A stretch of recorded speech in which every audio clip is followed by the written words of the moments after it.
야, 이 부장! 네가 부장이면 땅이야? 뭐? 저 인간 저것들 쟤 오늘도 술술 풀리고 안 먹고 회수 갔냐? 내일도 신체 상태로 출근하겠구만. 아유. 고려 생활건강 술술 풀리고 음주전 한포가 당신을 지켜드립니다. 특허받은 천연 유래 성분 숙취 해소제 술술 풀리고를 은하계 최저가로 딴지마켓에서 만나보세요. 한글도 남보다 빨리 깨치고 참 똑똑했는데 갈수록 실력이 뒤처지는 것 같아 걱정이에요. 혹시 초등학교 교과서 본 적 있어요? 어려운 어휘가 너무 많아요. 학교에서는 어휘 개념을 하나하나 설명해 줄 시간이 정말 부족하잖아요. 그럼 어떡하죠? 내 아이의 어휘만큼은 내가 책임져야죠. 어휘 공부의 정성. 초등어휘 3000, 초등어휘 5000. 검색창에 초등어휘 3000을 쳐보세요. 자려고 누웠는데 저스툰 지루한 지하철에 저스툰 자려고 누웠는데 지루한 지하철에 클래스가 다른 재미 저스툰 클래스가 다른 재미 저스툰 웹툰 웹소설은 저스툰. 클래스가 다른 재미 저스툰 다시 날씬해지고 싶어. 다이어트 해야 하는데 좀 간단한 방법 없을까? 1522-6648 1522-6648 혹은 비타샵을 검색해주세요.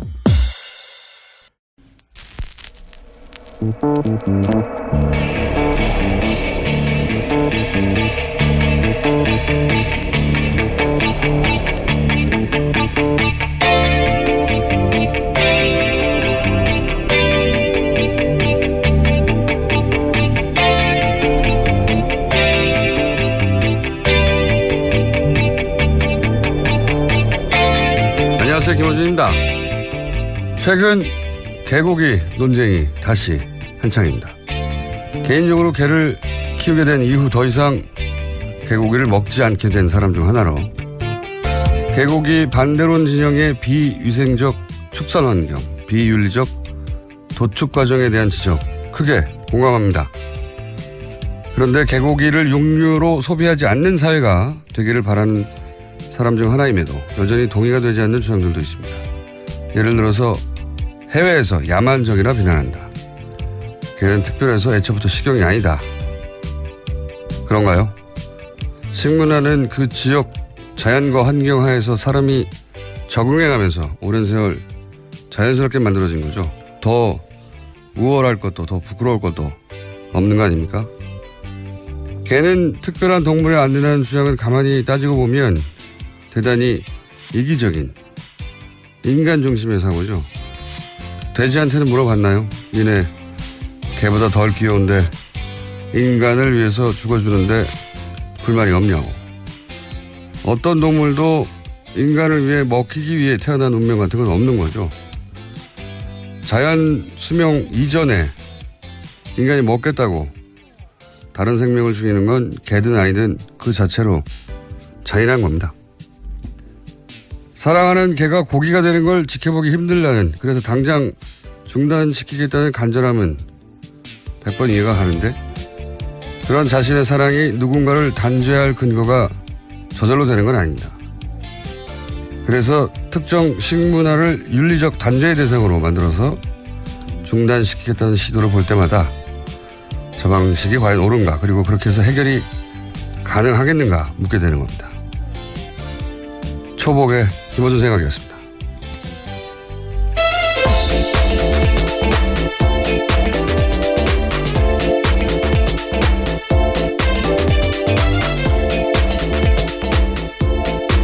자, 초복이에요. 시사인의 김은지입니다. 네. 고시당 드십니까? 아니, 먹지 않습니다. 잘 먹었었는데 개를 기른 후에는 안 먹어요. 예. 개를 기르다 보니까 개고기 반대론 자들의 어떤 절박한 주장을 매우 이해가 됩니다. 예.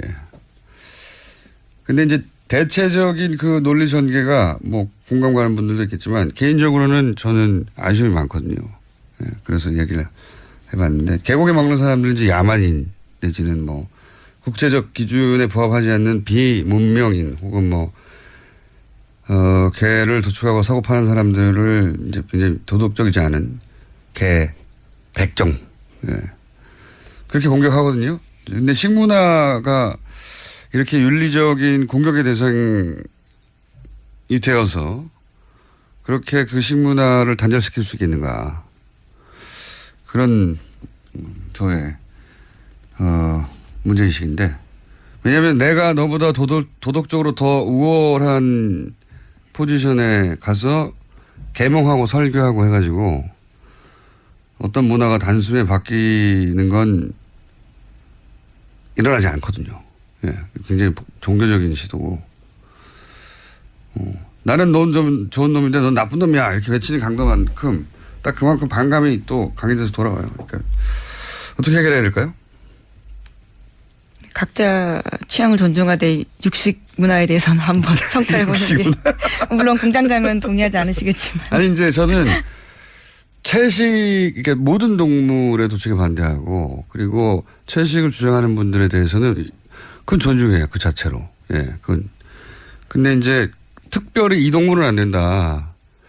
이게 그리고 이제 그 동물이 안 된다는 이유가 이런 식의 야만적이거나 어떤 특정 식문화를 막 공격해가지고 비윤리적인 걸로 만들어서는 오랫동안 해오는 게 단절이 안 된다는 겁니다, 절대. 그래서 제 생각인데 이게 더 엄격한 축산 환경, 더 엄격한 도축 기준, 그리고 그 기준에 미달하면 엄격하게 처벌하고 시장 진입을 굉장히 어렵게 만드는 거죠. 그러면서 동시에 이제 반려동물에 대한 보편인식이 제고되고 그렇게 점진적으로 매력이 없는 사업, 매력이 없는 먹거리, 그렇게 시장과 사회인식이 동시에 바뀌어가야지 갑자기 식문화가 없어지는 부분은 없습니다. 사실은. 이 육식에 대한 남다른 성찰을 지금 보여주고 계십니다. 왜냐하면 제 기억으로는 몇십 년간 이 논쟁을 지켜본 것 같은데 전혀 진도가 안 나가는 것 같아서 왜 진도가 안 나가는지 가장 진도를 뽑고 싶어하는 분들이 잘 모르는 것 같아서 한마디 보태듭니다. 예. 우리나라 정치가 진도가 안 나가는 것과 굉장히 비슷한 이유예요. 읽어봤고 자 오늘 첫 뉴스는요. 네, 이준서 전 국민의당 최고위원이 오늘 새벽 구속됐습니다. 서울 남부지법은 범죄 사실이 소명되고 증거인멸 및 도망칠 염려가 있다면서 구속영장을 발부했습니다. 반면에 이유미 씨의 남동생에 대한 사적 구속영장은 기각했는데요. 가담 경위, 정도, 수사 과정에서의 태도 등을 비춰보면 증거인멸이나 도망칠 염려가 있다고 보기 어렵다라는 이유입니다. 자, 이 문제는 저희가 주요 영장 발부 기각 사건은 저희 담당 부장판사가 있거든요. 전 부장판사 이정열 전 부장판사를 잠시 후에 민의로 연결해서 짚어보기로 하고요. 자, 다음 요 관련해서 뉴스가 좀 많죠? 네, 아시아투데이가 이준서 전 최고위원 구속영장을 입수해서 보도한 바가 있습니다.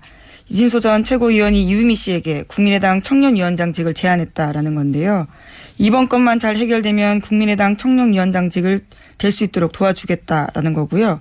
또 청년위원장은 국민의당 최고위원을 겸직하고 최고위원이 되면 쉽게 비례대표 국회의원이 될 수 있다라는 취지의 이야기도 했다라고 합니다. 그 대가를 언급했다는 얘기겠죠. 네. 그런 위험한 조작 행위가 이런 보상이 있을 것이다.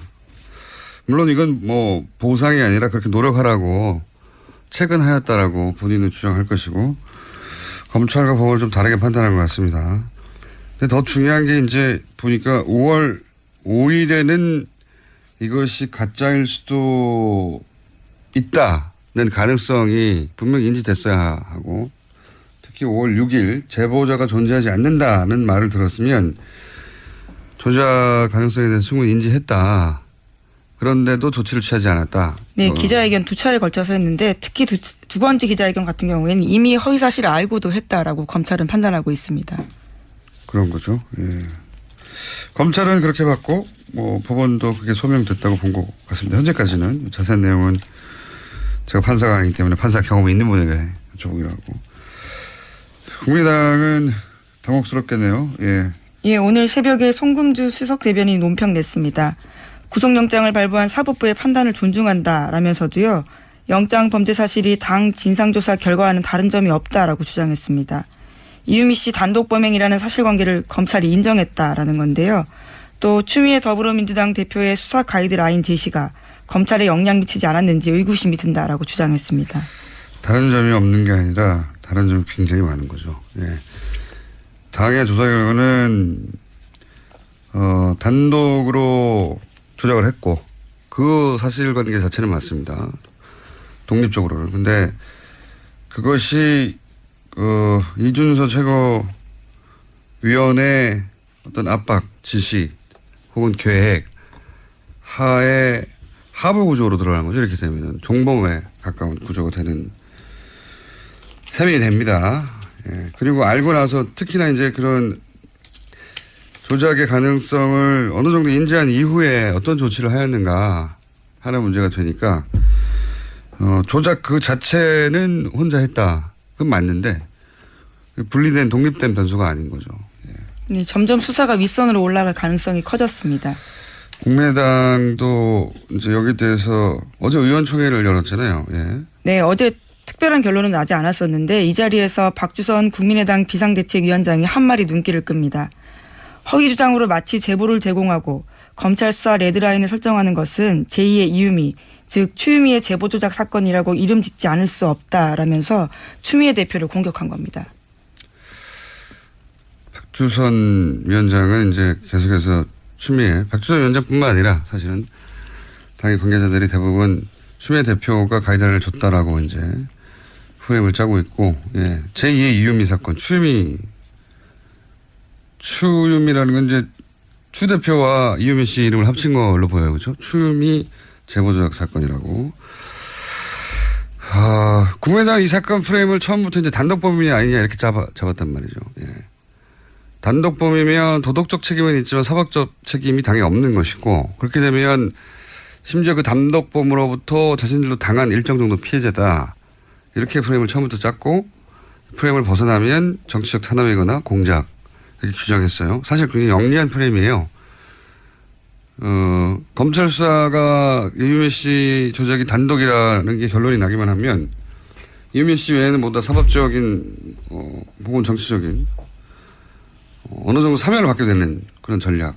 근데 영리하기도 한데 동시에 그렇게밖에 짤 수 없는 이유도 있었어요. 왜냐하면 당 조직 인사가 조금이라도 관여되면 연루되면 당연히 정치적 타격도 크게 받지만 연루되는 누군가는 이제 공무단임권, 피선거권, 선거권, 그러니까 임명직도 안 되고 선출직도 안 되고 선거도 못 하고 이 기간 최소 5년. 네, 공직선거법상 유죄 100만 원 이상 되면 그렇죠. 국회의원직 박탈당합니다. 네, 일면 10년까지 거의 정치적 사망 선거에 가까운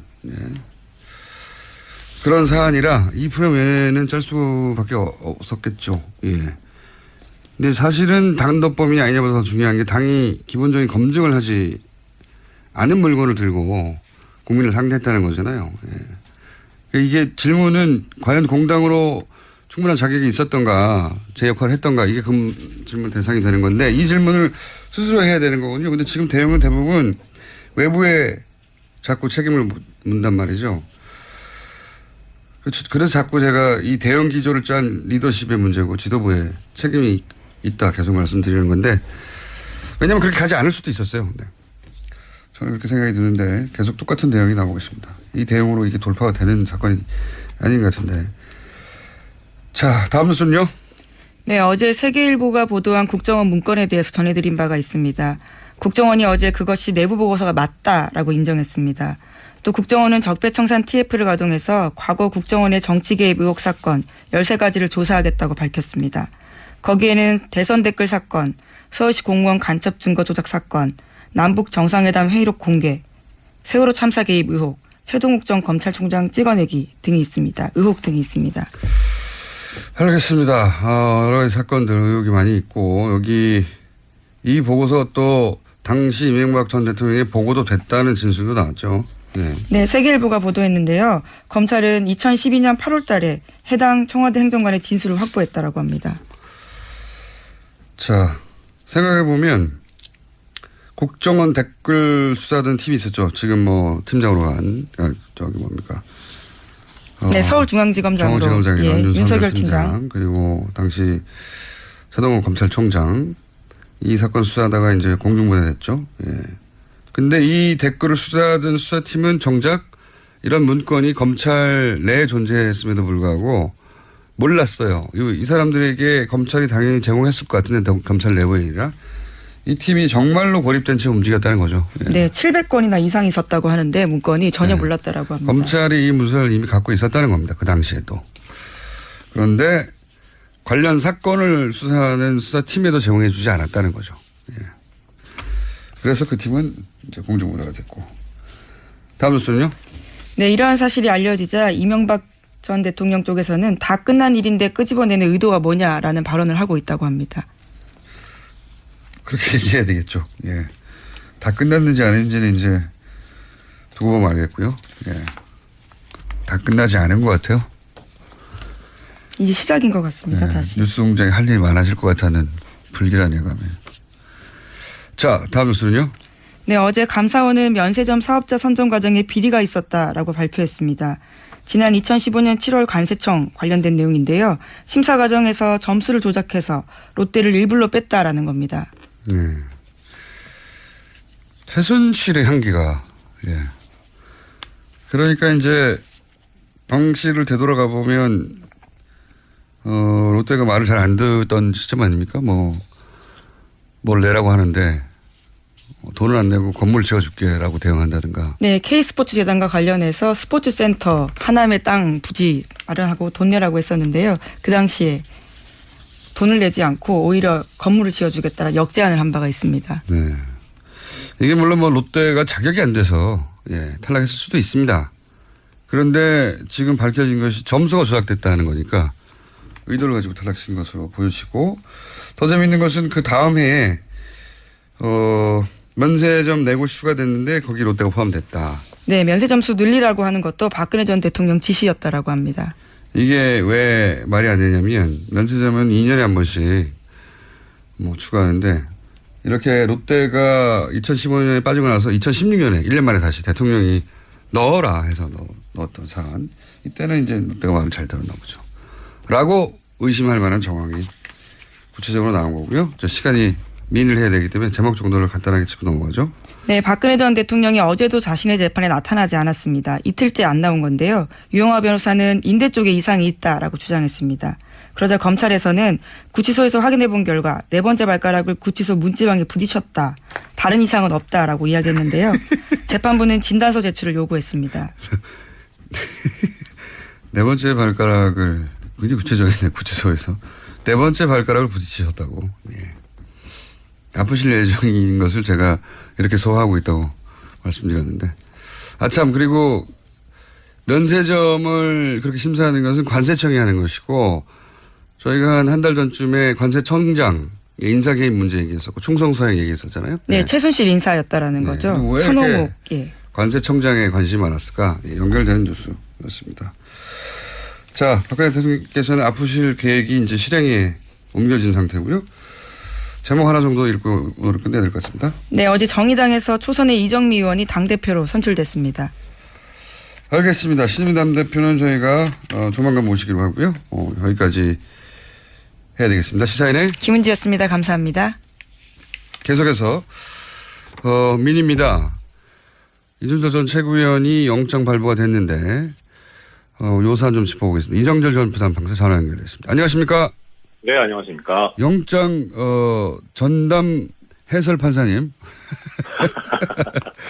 이번에 발부된 이유를 간략하게 정리해 주시면요. 일단 영장이 발부될 때는 이 법원에서 특별한 이유를 기재하거나 밝히진 않아요. 그래서 정확하게는 알 수는 없습니다. 그렇군요. 검찰에서 주장하는 걸 그대로 받아들이기 때문에. 오히려 발부됐을 때는 설명이 없군요. 예. 예, 그렇죠. 그래서 보도에서도 보시겠지만 범죄 사실 소명이 있고 도주와 증거인멸의 우려가 있어서 발부했다 이렇게만 나오거든요. 예. 이거는 이제 법을 그대로 옮겨놓은 거라서 큰 의미는 없고요. 예. 오히려 보면은 영장이 기각된 그 이유미 씨 남동생 사건 이유를 보면 좀 추측 가능해 볼 수 있지 않을까 싶은데요. 예, 조금 전에 이제 김은지 기자님께서 전해주셨지만 가담 경위 및 정도 수사 과정에서의 태도 등에 비춰보면 증거인멸이나 도망할 염려가 보기 부족하다 이렇게 지금 이유가 기재되어 있다고 합니다. 이제 역으로 보면 가담 경위와 정도가 중하다는 거죠. 그래서 그걸 보면 이제 이준서 씨가 이제 최고위원이라는 지위도 있었고, 그다음에 무엇보다 제일 중요한 것은 허위사실 유포로 당초에 이제 생각했던 목적이 성공하면 이 사람이 어떤 이득을 얻게 되는가. 그러니까 상당히 이제 뭐 정치적으로 내지는 뭐 어떤 권력적으로 좋은 자리, 뭐 힘이 있는 자리에 갈 수 있다는 거죠. 그런데 역으로 보면 이제 이유미 씨 남동생 같은 경우에는 성공해도 이분이 얻을 건 별로 없기 때문에 그래서 뭐 중하다고 보지 않는 것 아닌가 이렇게 해석 가능한데요. 다만 저는 개인적으로는 좀 발부된 게 의외이긴 해요. 네, 어떤 면에서 그렇습니까? 이 증거인멸 우려 부분을 보면 네. 지금 보통은 이제 공범자들 사이에 말이 맞춰져 가지고 그래서 증거가 사라진다는 게 증거인멸 우려 부분인데 네네. 지금 공범으로 지목된 이유미 씨하고 이준서 씨하고는 진술이 다르잖아요. 그렇죠. 한쪽은 뭐 강에서 시켰다는 거고 한쪽은 단독 범행이라 그러니까 그러면은 이런 경우는 증거인멸의 우려가 별로 없는 경우거든요. 그런데도 이렇게 보면은 증거인멸의 우려가 있다고 본 건 오히려 역으로 예. 이유미 씨와의 공범관계에 관한 사실 이것이 증거인멸의 우려가 있다고 본 게 아니라 네. 이 국민의당 머리 부분 하고 증거인멸을 우려할 우려가 있다고 본 것이 아닌가. 그러니까 지금 검찰이 정확하게 어떻게 이제 영장 발부 사유를 기재했고 구체적으로 그건 잘 모르겠으나 네. 만약에 증거인멸의 우려를 거론했다면 그때 네. 이미 구속된 이유미 씨와가 아니라 네. 아직 구속되거나 혹은 사법적 책임을 묻는 대상이 되고 있지 않는 당내에 그런 사람이 남아 있다고 판단한 거네요. 그렇죠. 밖에 나가면 이분들하고 입을 맞출 수도 있다. 그렇죠. 그래서 그 부분을 또 국민의당 쪽에서 집중적으로 부각을 시켜왔었고 추미애 대표도 머리 자르기라고 아주 적절하게 표현을 하시지 않습니까? 그러니까 그 부분이 오히려 자승자박이 된 거 아닌가 싶은 생각이 들고 만약에 이제 증거인멸 우려가 문제가 안 됐다면, 그러니까 어차피 도주 우려나 증거인멸 우려 둘 중에 하나만 있으면 되는 거니까요. 그럼 도주 우려가 있었다는 건데 이 부분을 보자면은 도주 우려가 있다고 하려면 실형 선고될 정도의 사안이다라고 본 거라는 거거든요. 그렇군요. 이거 아주 중대하게 본 거죠 법원에서. 그리고 수사 과정에서의 태도가 협조적이어서 동생을 구속까지 할 필요가 없다고 한 걸로 보면 네. 전면적으로 부인하는 것이 오히려 이제 불리하게 작용했나 봅니다. 그러니까 부인하더라도 어느 정도 합리적이면 법원에서 이제 방어권 보장을 위해서 구속할 사유가 상당성이 부족하다 이렇게 판시를 하는데 부인을 해도 뭐 좀 합리적이지 않게 한 것이 아닌가. 그래서 방어권 보장의 이익보다는 구금하는 것이 훨씬 더 공익적인 이익이 크다라고 재판부에서 판단한 것 같습니다. 그렇군요. 역시 판사님 출신이라 명쾌하게 해설을 해주시는군요. 고맙습니다. 예, 전문 분야인데 이 정도 해주셔야죠. 예, 평생 하셨는데. 그런데 이건 어떻습니까? 만약 이제 이렇게 되면 이제 공범을 찾게 되는 나머지 수사가 그쪽으로 가야 될 것 같지 않습니까? 근데 원칙적으로 예. 그런데 이제 궁금한 것은 만약에 지금 이제 공명선거 추진위원단의 부단장이라든가 또는 거기 계셨던 분들이 직접적인 이제 대상이 될 텐데 그분들도 당연히 전면적으로 부인할 거 아니겠습니까? 그렇죠. 예. 그걸 유지해야 하겠죠. 당연히 전면적으로 부인할 것이고 본인들은 몰랐다라는 조작 사실 전혀 몰랐다라고 주장하실 것이고 그게 사실일 수도 물론 있고요. 뭐 네. 검찰의 수사 결과 아닐 수도 있기도 한데 지금 이렇게 구속된 정도라면 어떻게 전망하십니까? 지금까지 검찰이 내놓은 주장도 언론에 보도된 정도 그리고 파악하신 사안의 정도로 보아 일정 정도 책임을 묻게 되는 인사가 등장하게 될까요?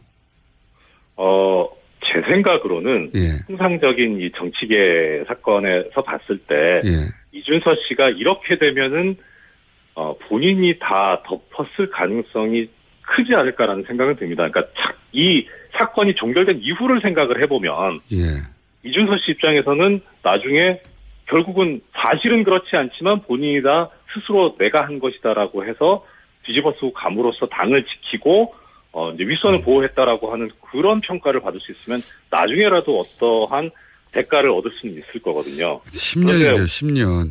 이렇게 되면. 그거는 피선거권의 문제지 당직이라든가 다른 부분에 있어서는 전혀 다른 문제니까요. 야, 제가 마지막 질문을 잘못한 것 같습니다. 그 부분은 정치의 영역인데. 예, 그렇죠. 네. 판사님이 판사님이 전망해서 맞을 리가 없는 보통 얘기인데. 보면, 그러니까 예. 저는 이제 그냥 그 법률적인 어떤 그 법조계의 이런 관행 같은 것을 보면은 예. 이게 만약에 이준서 씨에 대한 구속영장 청구가 기각이 됐었다면 어차피 수사는 할 겁니다. 왜냐면은 이게 그 보고 라인이라든가 내지는 알게 된 경위라든가 이런 걸 보면은 공범 관계가 어느 정도까지 확대되는지를 조사를 안 할 수는 없거든요. 다만 이제 그 강도의 문제인데 예. 이준서 씨에 대한 구속영장 청구가 기각이 됐었다면은 그러면은 그 바로 위에인 이제 부단장급 거기는 영장 청구를 당연히 안 하겠죠. 어차피 지금 아랫선에서도 기각이 된 마당이라. 그런데 그렇겠죠. 지금 이렇게 되면은 이제 부단장급에 대한 영장 청구도 검찰에서 좀 고려를 해봐야 되는 상황이 된 게 아닌가. 그러면 정말 어느 정도, 심각해지는데. 예. 예. 그러니까 어느 정도 이제 법원에서, 그러니까 검찰 입장에선 정권 초기이기 때문에 뭐 어떻든 간에 지금 이제 그 나름대로 판단을 하든 뭐 어떻든 정권의 이 그 향배 어떤 생각을 의중을 염두에 두지 않을 수가 없는데. 그래서 영장 청구도 하긴 해야 될 거거든요. 그런데 어느 선까지 할 것이냐에 대해서는 그 눈치를 볼 수밖에 없는 상황인데 그걸 빠져나갈 수 있는 그런 길이 법원에서 영장을 기각을 해줘야 되거든요. 그러니까 이 정도까지 이렇게. 그래서 법원에서 영장이 기각이 됐으니까 우리는 더 이상은 이제 영장 청구를 안 하겠다라고 하는 명분이 생겨버리는데 이 이준서 씨가 지금 영장이 기각이 됐으면 여기서 그냥 끝이었는데 발부돼버리는 바람에 그 윗선까지도 검찰에서 고려를 해야 되는 상황이 돼버린 거죠.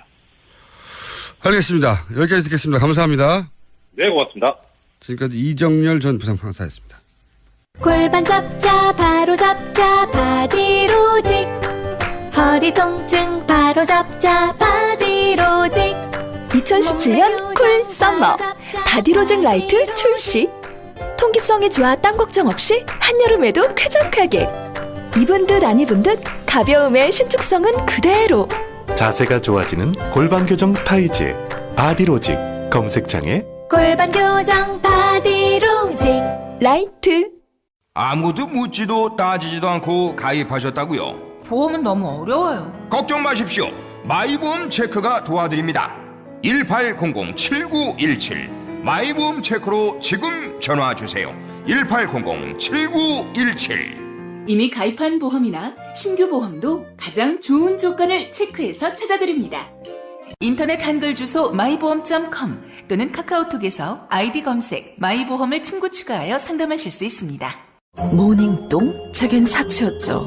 내가 토끼인지 토끼똥이 나인지. 내가 변을 본 것인지 변을 당한 것인지 나는 바나나이고 싶다. 간혹 구렁이이고도 싶다.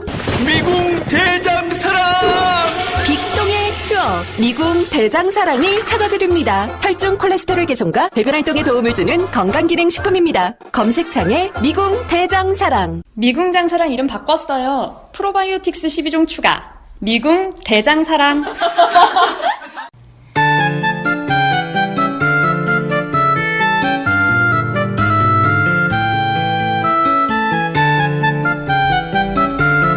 노르가즘입니다. 또 어떤 분이 저한테 망측하다고 이렇게 망측하다고 지적한 분도 계십니다. 그분이 이상한 거예요.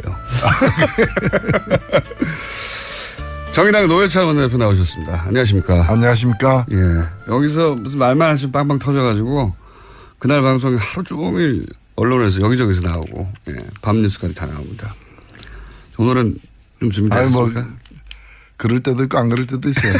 뭐 매일 비가 오면 장마죠 그게.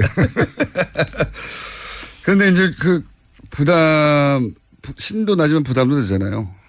그래서 저는 뭐 그 부담 없이 나오려고 이렇게 그 매일 그렇게 비가 오면 안 된다. 정신 수양을 하고 나오십니다. 그래서 부담을 갖지 말아야 돼. 그런데 이제 사건이 너무 재밌는 사건 혹은 임팩트 있는 사건이 많다 보니까 저절로 터지는 거죠. 계획을 꼭 안 하셔도. 그렇죠. 네. 제가 문제가 아니라 세상이 문제죠. 자, 오늘 첫 번째 사안은 결국은 이제 구속영장이 발부됐습니다. 예. 양상이 좀 달라졌습니다. 이제. 예, 최고위원이었기 때문에 당은 책임이 없다라고 이제 자를 수가 있었는데 어느 정도 불가능해진 상황이 됐었습니다. 자기가 판 함정에 자기가 빠진 꼴이다 저는 그렇게 생각됩니다. 저부터 제가 여러 차례 지적했지만은 이게 단독이냐 합작이냐가 그렇게 중요한 게 아니었거든요. 네. 더 핵심은 뭐 그것도 중요하죠. 그러나 더 큰 문제는 당의 이름으로다가 그 제대로 검열도 하지 않고 발표를 했던 것인데 입이 10개라도 할 말 없다라고 바짝 엎드려서 사과를 갖다 더 크게 했어야 됩니다.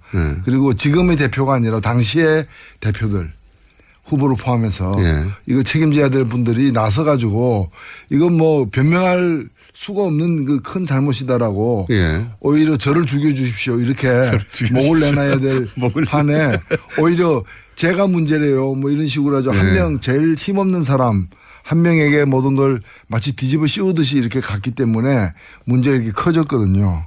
그래서 저는 이렇게 표현하셨죠. 지난주에는 냉면집 주인이 대장균에게 우리도 대장균에 속았다고 표현하셔가지고 전국적으로 빵 터졌고요. 하루 종일 빵 터졌습니다. 그 이야기로. 그렇죠. 그 뭐 사실이죠.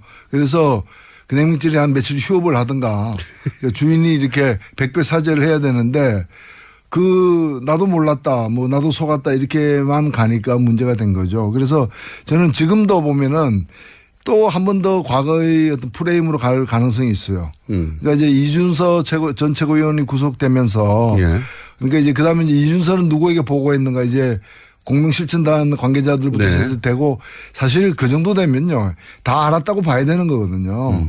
그걸 굳이 나는 몰랐다 누구까지 알았다 또 이렇게 한 번 더 꼬리를 자르는 식으로 이제 대응을 하게 되면은 저는 이건 수습하기가 어렵다고 봅니다. 영원히 상처로 남거든요. 이미 수습하기 쉽지 않은 단계까지 갔습니다. 지금 사실. 예, 그렇기 때문에 오히려 지금 많이 늦었지만 지금이라도 그 실제 당시의 최고 지도부들 후보를 포함한 이분들이 나서 가지고 오히려 뭐 지금 이유미 씨라거나 이런 사람 잘못보다 우리가 더 잘못이 크다. 우리 때문에 맨 처음부터 그렇게 했어요. 네, 그렇죠. 네. 그렇게 나갔어야 되는 거죠. 오히려 이유미 씨를 감싸고 감쌀 일은 아니긴 한데 잘못이 있다 하더라도 그것은 우리가 제대로 체크하지 못한 그런 뭐 왜곡된 혹은 뭐 혹한 그런 어떤 뭐 성과를 세우고 싶은 욕심이 있었다 하더라도 우리가 충분히 걸러냈으면 모두가 다 안전해지고 이유미 씨도 안전해질 수 있었는데 당연히 제대로 작동하지 못했다. 이렇게 갔어야 되는 거 아닙니까 원래. 그렇죠. 네. 그건 있어서는 안 되는 일이 발생했기 때문에 국민들에게 사죄하는 식으로 가야 되는데 너무 경쟁하는 정당들을 의식하고 또 몇몇 인물들 보호하려고 하다 보니까 오히려 집이 불타를 벌이는 지금 상황이 온 거죠. 자, 오늘은 아직 비유까지는 나오지 않고 있습니다. 자제하고 있습니다. 제가 국민의당 최고 지도부 어떤 한 분을 만났는데 오랜만에 만나자마자 그냥 대장균 이러더라고요. 대장균. 본인을 가리키면서요? 네. 그러니까요. 이 여의도에 계신 분들은 그 표현을 다 들었겠죠. 모든 방송에서 다 나왔으니까요. 8시 뉴스에도 나오고 9시 뉴스에도 나오고 하루 종일 정편에서 나오고요. 네.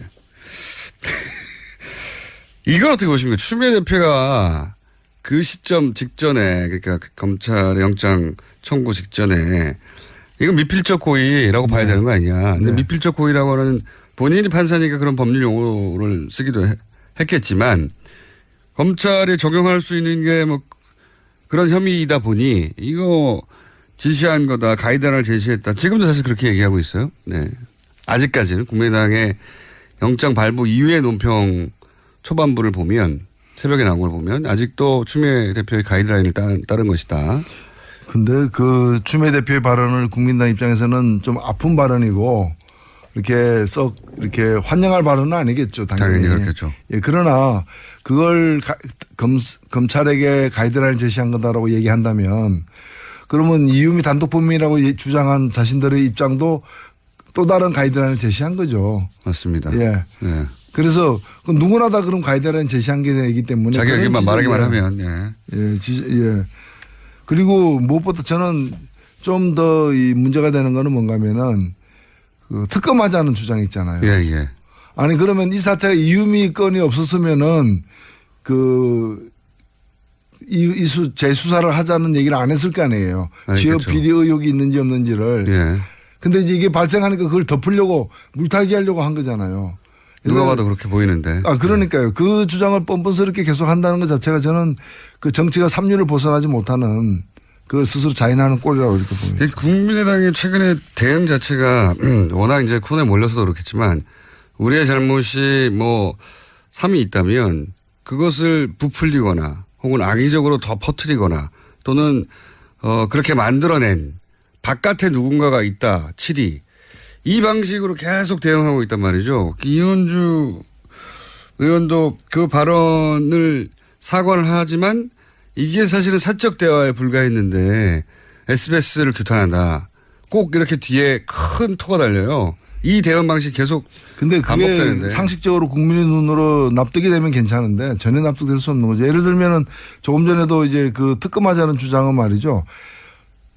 너 소매치기가 이제 돈을 훔쳤어. 네. 그러니까 소매치기를 이제 잡아가지고 이 사람이 제 돈을 훔쳤어요. 이러니까 소매치기 하는 말이 그 돈은 어디서 났는지 조사해 봅시다. 뭐 이런 거 있잖아. 그 돈은 정당하게 번 돈인지. 그 지갑에 있는 당신의 그 돈은. 아니 자기가 소매치기 했으면 그걸로 벌 받아야지. 당신 돈은 저 정당하게 번 돈인지 그것도 함께 조사합시다. 특검을 합시다. 그것도 특검으로. 그렇지. 경찰서는 안 되겠는데. 안 되지. 이건 특검에 가야 될 건입니다. 뭐 이렇게 얘기하는 거고. 특검에 안 가려면 둘 다 그냥 풀어주세요. 그러니까. 그런 거지. 이게 되게 순간적으로 나오죠, 이게.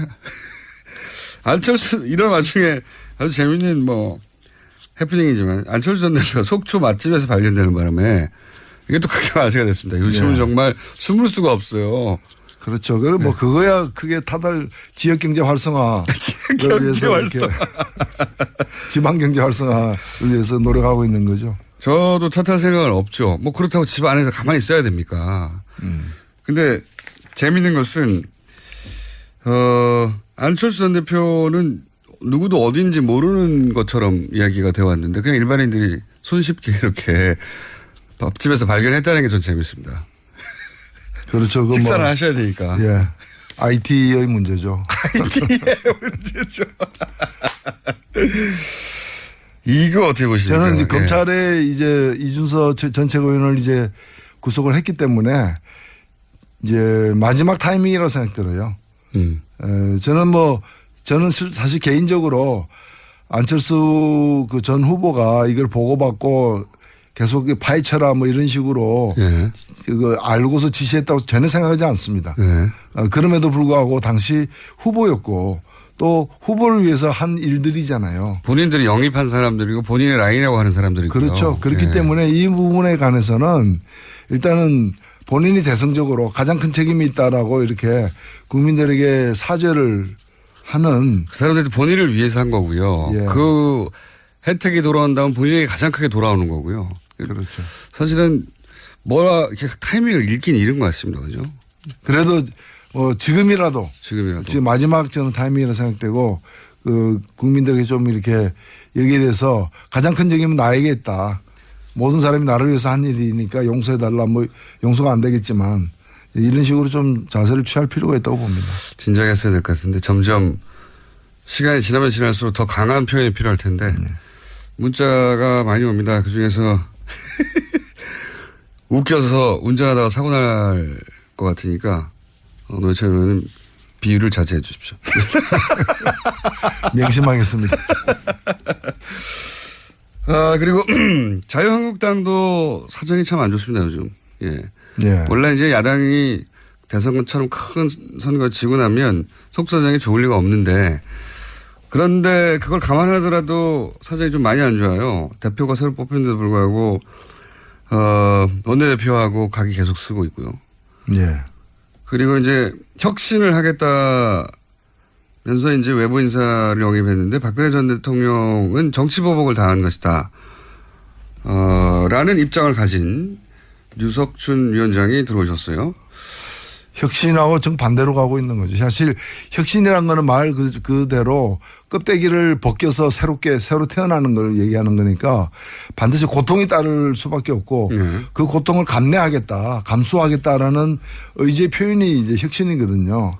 근데 지금 보면은 이분은 보수의 혁신, 보수는 지금보다 더 아파해야 된다. 아픔을 통해서 새롭게 태어나는 이 길을 걷는 게 아니라 그 보수의 아픔을 갖다 보수의 모르핀이에요. 그러니까 박근혜는 억울하게 잡혔다. 이게 자신들이 잘못한 게 아니라 자기들은 계속해서 억울하게 지금 당하고 있다. 네. 그런 근거와 또는 그런 어떤 철학을 계속해서 주입시키는 그 보수의 어떤 마약 같은 그런 이제 역할을 하기 때문에 이거는 여기서는 혁신이 있을 수가 없는 거죠. 그리고 이제 박근혜 전 대통령 뭐 탄핵과 관련해서도 그게 대략 한 8대2 정도로 탄핵 찬성이 많았고 탄핵이 실제 이루어지고 나서는 그 비율은 더 높았거든요. 네. 결국은 잘된 일이고. 그렇죠. 그러니까 그게 아니라 정치 보복을 당한 것이다라고 하면 팔을 버리겠다는 전략이 든단 말이죠. 최소한. 그렇죠. 지금 사실은 뭐 이분만이 아니라 그 자유한국당의 그 지도부는 뭐 약간씩 이제 그 방향은 틀립니다만은 공통점이 뭔가 하면은 이라도 건지겠다. 예. 팔은 버린 지 오래된 거예요. 버리죠. 예. 다시 그 시절로 갈 가능성은 없다고 보는 거기 때문에. 새로 시작한다면 이제 2가 아니라 혹은 1.5가 아니라 5 적어도 5를 먹어야 사실은 해볼 수 있는 거 아닙니까? 그걸 전략이 처음부터 그래야 그렇죠. 되는데. 보수의 매력을 새로 발굴해낸다거나 보수의 강점, 장점을 또 다시 정립을 해가지고 지지를 확장해 나가려는 그런 의사는 거의 거의 없어 보여요. 그러니까 그 뭐 세상을 포기한 사람들이 있다는 거예요.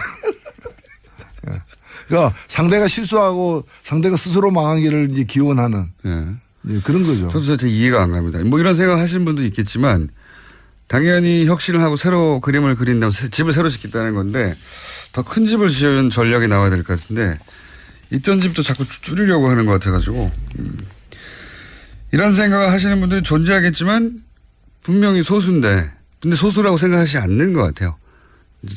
뭐랄까 숨어 있을 뿐 시대가 이러하여 그분들이 감각을 상실한 거죠. 네. 지금 어디에 있는지 위치에 대한 어떤 인지 기능도 굉장히 퇴화한 거고. 자, 이현주 의원은 어떤 식으로 이 사안을 돌파해야 할까요? 뭐 이미 돌파를 하고 있잖아요. 이거 본인의 방식으로 돌파하고 있긴 한데 돌파가 안 되는 것 같아가지고 제가 보기에는. 예, 뭐 본인이 또 사과를 했으니까요. 뭐 사과했다고 다 해결된 건 아니라고 저는 봅니다만은. 저는 사과만 하고 딱 끝내버렸으면 좋았을 것 같은데 사과를 했는데 이것이 사적 대화가 유출된 거기 때문에 SBS 책임이 크다라고 규탄하고 나왔잖아요. 물론 SBS 해당 기자는 무슨 소리냐. 사안이 있었고 후속 취재 중이었다. 국회의원과 기자가 특정 정치 사안에 대해서 후속 취재를 하는데 그게 어떻게 사적 대화냐. 사적 전화로 이루어진 일이긴 하나. 지금 맨 마지막에 사적 전화라는 첨언은 제가 하는 것이고 그 앞부분은 그 항변이거든요. SBS 기자의.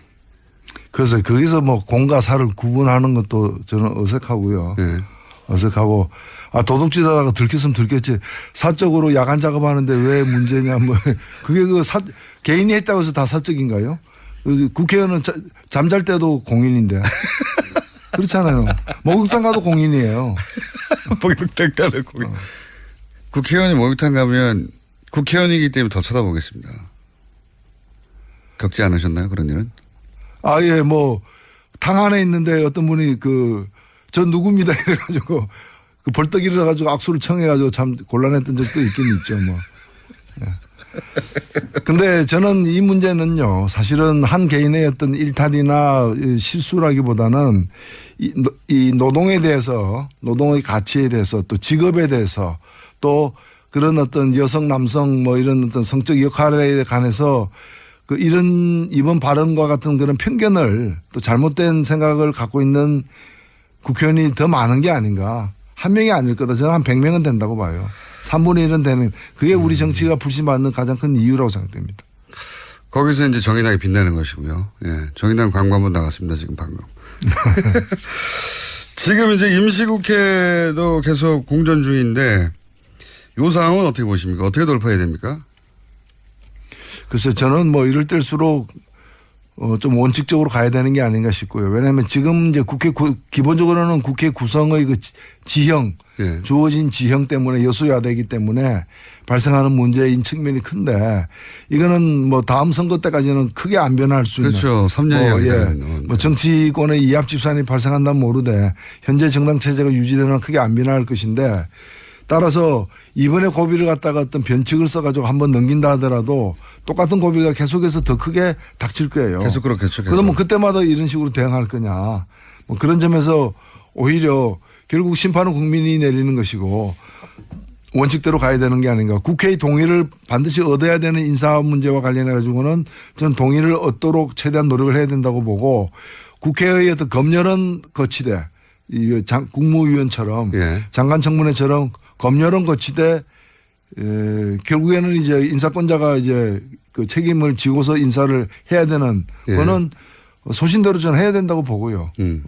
그래서 저는 이번에 국방부 장관이나 노동부 장관 같은 경우에 정의당은 다소 부정적인 견해를 냈어요. 특히 노동부 장관에는 매우 부정적인 견해를 냈고요. 근데 저희들 입장은 뭔가 하면 그런 걸 갖다가 심사보고서에 반영하자는 거예요. 어차피 국회가 할 일은 심사보고서에다가 그 자기 견해를 갖다가 표시하는 거니까. 근데 심사보고서도 채택하지 않는 거는 제가 볼 때는 뭐 전면적인 보일 것이죠. 공부 안 했다고 시험 안 보는 거하고 똑같은 거거든요. 그래서 심사보고서에다가 이 사람은 안 되겠다. 이 사람은 이게 문제다. 이 사람은 이게 더 소명이 필요하다. 이런 걸 적시해가지고 대통령에게 보내는 거고 대통령은 그걸 보고 그다음부터 정치적 책임을 보내지는 그렇죠. 거죠. 어떤 선택을 하든 정치적 책임을 대통령이 지는 거거든요. 그렇게 해서 그게 야당의 전 도리라고 보는데 지금 야당들은 뭔가면은 우리가 이렇게 상처받고 지금 집도 무너지고 폭격당해가지고 이제 불우한 처지에 놓여 있으니까 당신도 상처를 좀 받아라. 장관 뭐 10명 중에 3명은 당신 뜻대로 안 되는 그런 이제 좀 스타일 구기는 걸 당신도 당해라. 그러니까 혼자 잘 나가면 되냐 이거죠. 그렇죠. 바로 나는 불우이웃인데 당신은 왜 멀쩡한 양복 입고 이렇게 구김살 하나 없이 이렇게 서 있느냐. 하나 없이. 좀 넘어지고 흙도 묻혀라 이제 이 얘기죠. 그러니까요. 근데 저는 그 요구에 그걸 온몸에 바로 까느려고 하는 거죠. 그걸 갖다가 뭐 그 야당하고 타협 없이 그냥 독주하는 이미지가 아니라 당당하게 이해를 구할 건 구하고 선택할 건 선택하고 책임질 건 책임지는 식으로 가는 게 그래서 최종적으로는 국민이 판단하게 하는 게 낫다고 봅니다. 국민이 판단하게 하려고 해도 보고서가 뭐가 와야지 그다음에 결정이 될 텐데. 그런데 심사보고서는 뭐 없어도 할 수 있죠. 없어도 할 수 있죠. 그거는 기일 내에 안 낸 쪽이 문제가 되는 거죠. 그러니까 지금 뭐 야당 정의당을 제외한다고 할게요. 그러면 정의당을 제외하고 야당의 기본 전략은 어쨌든 절대적 반대에도 불구하고 독재적으로 그 야당이 표현해 오면 사안들을 인기 좀 좋다고 해서 막 밀어붙인다. 이런 이미지를 만들어내기 위해서 참 노력하고 있는 거죠. 그게 성공적일지는 잘 모르겠습니다만은 하여튼 전략은 그러한 걸로 보여집니다. 자, 한 가지만 더 여쭤보겠습니다. 2분밖에 안 남았기 때문에. 세계일보가 국정원 개입 문건 많이 내놨어요. 이명박 대통령도 이제 여기에 대해서 왜 다 끝난 사건을 지금 끄집어내느냐 이런 얘기도 나오고 있고 이거 어떻게 전망하십니까? 역사의 끝이 없죠. 그건 아니 우리가 저 과거의 친일 문제, 과거사 청산 문제 그 70년 80년 전 일도 다 들춰내 가지고 그렇죠. 단죄를 하지 않습니까? 이거는 뭐 가장 최근의 일이죠. 그리고 뭐 많은 사람들이 기억하고 있는 일이고 저는 국정원이 지금 잘하고 있다고 봐요.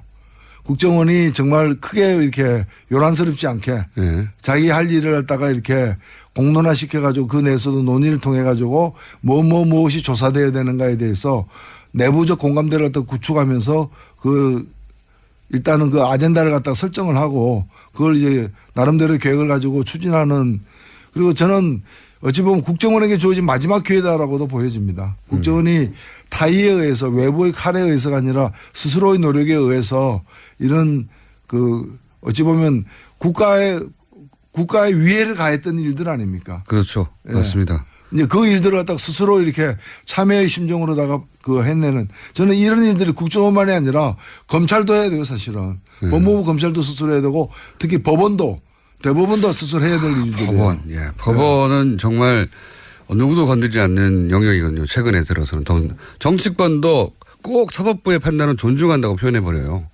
최종적인 판단이. 근데 법원도 어느 정도 견제나 비판이나 혹은 뭐 기록이나 관심이 필요한 것 같다는 생각을 최근에 많이 합니다. 그렇죠. 모든 이 정치적 비리의 최종 결제하는 시스템에는 법원이 들어가 있는 거죠. 법원의 결제 없이 마무리되지는 않으니까요. 알겠습니다. 오늘 여기까지 하겠습니다. 지금까지 비유의 달인 정의당의 노회찬 원내대표였습니다. 감사합니다. 네, 감사합니다. 다음 주에 뵙겠습니다.